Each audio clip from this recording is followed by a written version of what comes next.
Jim and Terry Show, looking at artificial intelligence because we have no natural intelligence. We get all our stuff from whatever we've heard or read or talked about. The Jim and Terry Show. I'm your host, Terry. With me is my good friend, the Jim.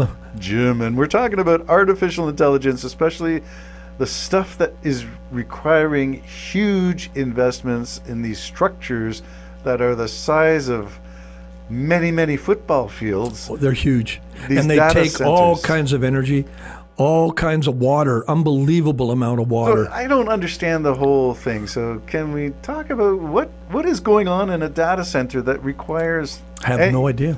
You have no idea? Well, no, okay. Is it just racks and racks of gear? Remember the airport when you saw the energy centers going into the airport and there was waterfalls pouring over them? There was actually water pouring over these looked like almost radiators. All this water pouring over them. I think they're long gone, but that's what it took to cool whatever it is they were doing. And I always thought that was the technology and the computers needed to keep a safe airspace.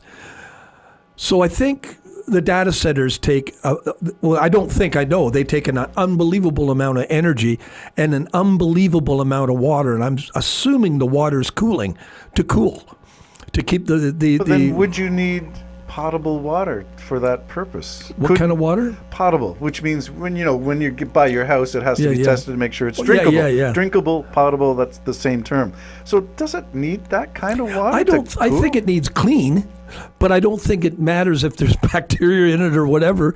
I think it needs to just be free of leaves and twigs and stuff. So question, could it be gray water like you would get the... No, I wouldn't think that. But no, you don't think so? Well, that would be easily filtered. It takes a lot of water, and apparently communities are suffering. Drops in water. We've been reading the stuff from the United States reporting that communities are now banding together to prevent selling large, what used to be farmland, agricultural land, to data centers because they're huge and they take the water from the community's water table, which leaves them short. Two things. One is those data centers are going to be built somewhere because you can't stop this kind of technology. You can't. It's out of the bag. It's done. If we don't have AI and China does, they'll race ahead of us. Industry is all going to depend on AI. My proposal is this, especially a country like Canada. We have vast quantities of land that is being used for absolutely nothing other than letting animals run around. But if you took, a few square miles of that and built a gigantic plant, number one, you have water all the time there, all of the time. Either drill it down and get under the water, but you have a water supply. You're talking about using remote areas, not... Remote areas. Canada's perfectly centers. set up for this. You would have to invest in airports and stuff in order to bring executives in and all the crap you need and have educated employees doing whatever the work they're doing. But you don't have to go far north of, say, Winnipeg to find areas that are loaded with water, just loaded with water. There'd be a water problem. But I'm sure the engineers could get around that, build the data centers 8 feet above, something like that. Maybe warming mechanisms to keep the pooling of the water liquid. But that's what I was thinking. Start now developing the northern lands of Canada. It helps in two ways. Number one, it helps populate it, which means other countries don't look at us and say, you got all this land, we want it. Well, now it's populated with our people. It makes it harder to just want to take over. So I think that's where I'd go, but we're just two guys having a coffee in a coffee shop, and have you heard? But I was thinking about that. What about Labrador? Labrador's, there it is, it's really not being planted.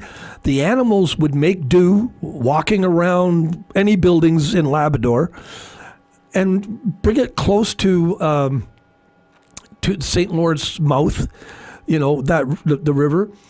And I was also thinking about refineries along there, because I'm all for piping the oil for now. I'm all for green, but for now, the world needs oil, and you might as well cash in on it, especially for your own use. make those refineries. So I'd really start looking at that. I think Carney was going that way because he mentioned Churchill once. We could get a pipeline up to Churchill. Wab Canoe's in Ottawa this week, and I think it was just yesterday, a photo op from the Prime Minister's office with Wab Canoe, who's the Premier of Manitoba, where Churchill is located. Yeah. So, I think stuff is on the move, and I have a great sense of optimism and hope that by the end of the first term, regardless of whether there is a second or not, but that the ball has started to roll, and it's rolling in Canada's, or the dice are rolling in Canada's favor at this point. And it's time, whether you and I live to see the fruition of all of these things. But this reminds me of the nation building way back in the railway days. Pierre Burton's last spike comes to mind, the sense of this is a country now, united by, Gordon Lightfoot said, a ribbon of steel. Yeah, I like the bullet train going from Toronto all the way out to that's getting Quebec a lot of City. Negative press lately. Well, a lot of negative press, but I mean, you'd think anybody's wacko if they were going to build a railway right over to British Columbia. So, I mean, these things have to be done. Subways had to be put in. You know, when they built the viaduct, the Bloor Viaduct, the guy wouldn't build it unless he built it, designed it so it would take a subway we didn't even have.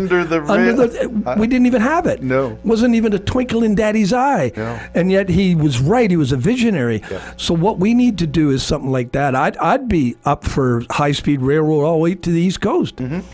Remains to be seen. The technology is there. Japan's a master of high-speed transit. We have ways that we could be unbelievable marketers because we got such extremes to overcome.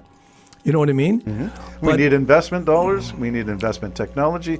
We need immigration, and we need an expanding tax base.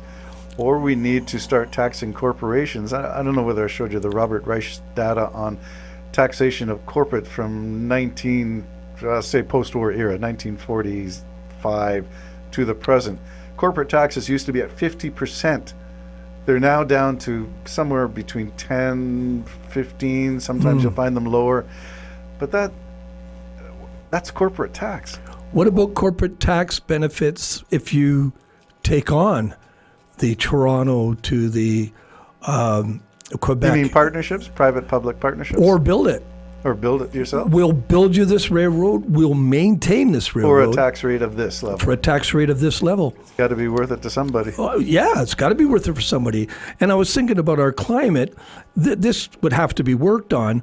But we know monorails is kind of hard in this country because they need to be maintained constantly. So take straight rail. So straight, its own designated rail, of course. You can't have it playing around with others.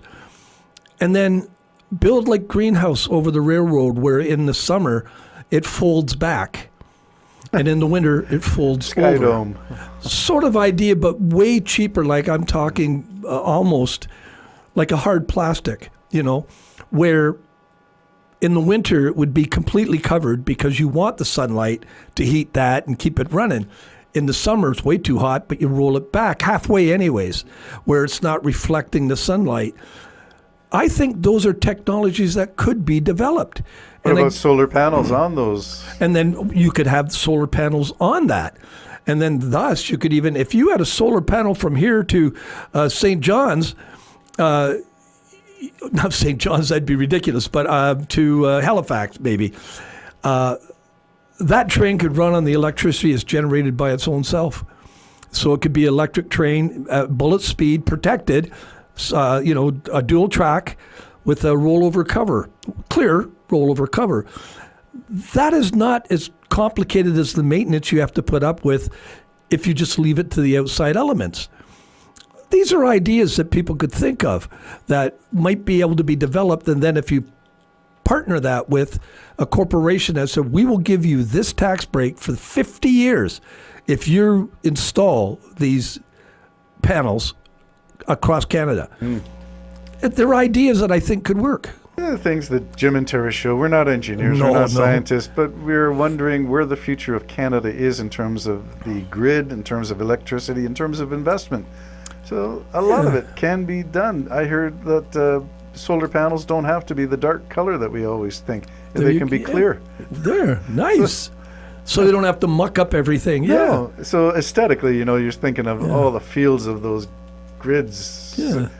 They don't have to be. They can be something else. And parking lots, open air parking lots, all of them in France, I think, are mandated to have solar panels over top of open public space parking. Well, there you go. It seems to make sense, but It can work. But the only thing it took was, in Canada's case, $1.79, $1.80 per liter gas to get people saying, well, let's figure this out. Yeah, well, necessity is the mother of invention, isn't it? Part of me, conspiracy theory oriented, might suggest that the closing of Straits of Hormuz, the Iran conflict, to drive up the price of oil has the backhanded, not Trump intended consequence of fueling a rapid mass conversion to electrical and It solar. also made a lot of people very rich, his erratic thinking. A lot of people very rich. Prospering off of mental illness is not a good thing. Bring us Lewinsky. The Jim and Terry Show signing out for now. Take care. Bye-bye.